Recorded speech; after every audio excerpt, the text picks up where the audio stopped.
Hey folks, here is 3.3 intersection and union of two sets.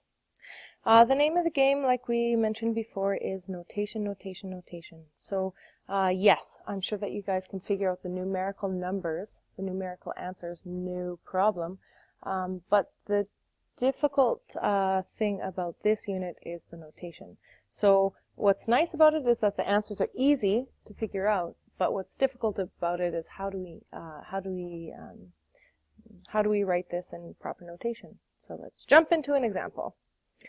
If you draw a card at random from a standard deck of cards, you will draw a card from one of the four suits: clubs, spades, hearts, and diamonds. Describe C, S, H, and D and the universal set U for this situation. So all I'm going to do is I'm going to define my variables here. So U equals all cards in a deck. Our C is all club cards. We have our S equaling all spade cards.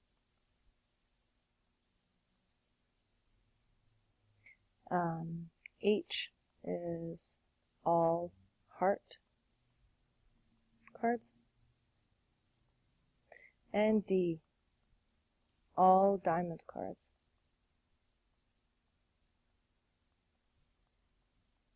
So what we want to now do is determine the number in each set. So the number of cards, or the number of elements in the universal set, is 52, because there are 52 cards in a deck. The number of club cards is 13. The number of spades cards is 13. This is getting boring. The number of heart cards is 13. And the number of diamond cards is also 13. It's evenly spaced throughout all four suits. So what we want to do here is describe the union of S and H. That means that, just remember, the union is, or the formula for the union is all of the cards in spades plus the number of elements in the H set minus the number of cards that overlap between both, so the intersection of spades and hearts. This right here is going to be a formula that you're going to use quite often, so just remember that. The union is just the number in each individual set minus the intersection.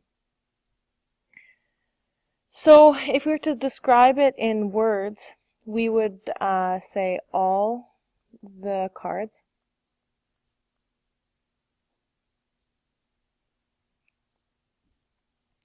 that are either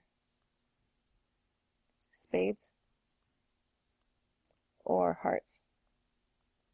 Now we know this just logically. We can say, oh, it's 13. No problem. Sorry, 13 times 2, which is 26. No problem. But how would we know? How would we make note of it? Well, we would follow this formula. The union of the number of elements in the union of spades and hearts is the number of elements in spades plus the number of elements in hearts minus the intersection of the two. Now here's the thing: the number in spades, you can see right here, is 13, plus the number of elements in hearts is 13, minus the intersection. Think about it. Are there any cards that are simultaneously hearts and spades? Nope. So it's minus 0. So we say it's 26. Done. Describe the intersection. Now I did that real quick. We said that S intersect H is the cards that are both in S and in H. This is different than the union. So all the cards that are in either spades or hearts, okay, it can be in either one of them, but this one must be a part of both. Now we know that the number in S intersect H is 0. So we have an empty set, because there are no cards that can be both spades and hearts. Describe the events that are describe whether the events that are described by sets S and H are mutually exclusive and whether the sets S and H are disjoint. Well, we can say yes, S and H are mutually exclusive.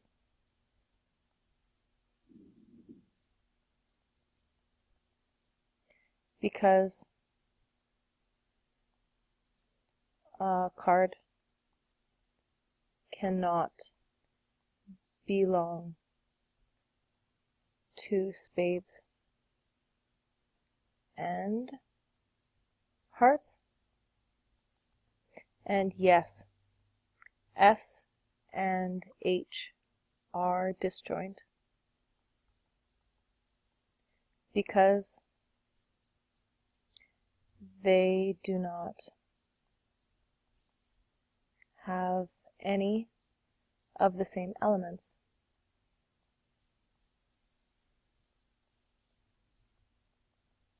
Done. Describe the complement of S union H.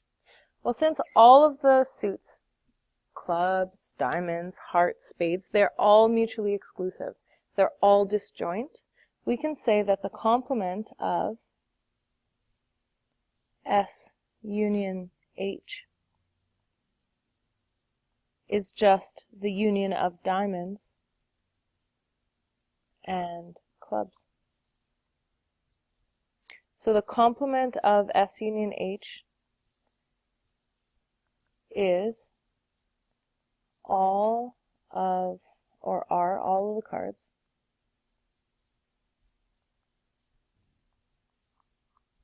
that are neither hearts or spades. And we're done. Keep in mind this is how you would describe it. This is the notation for it. S union H prime. That's the complement of S union H.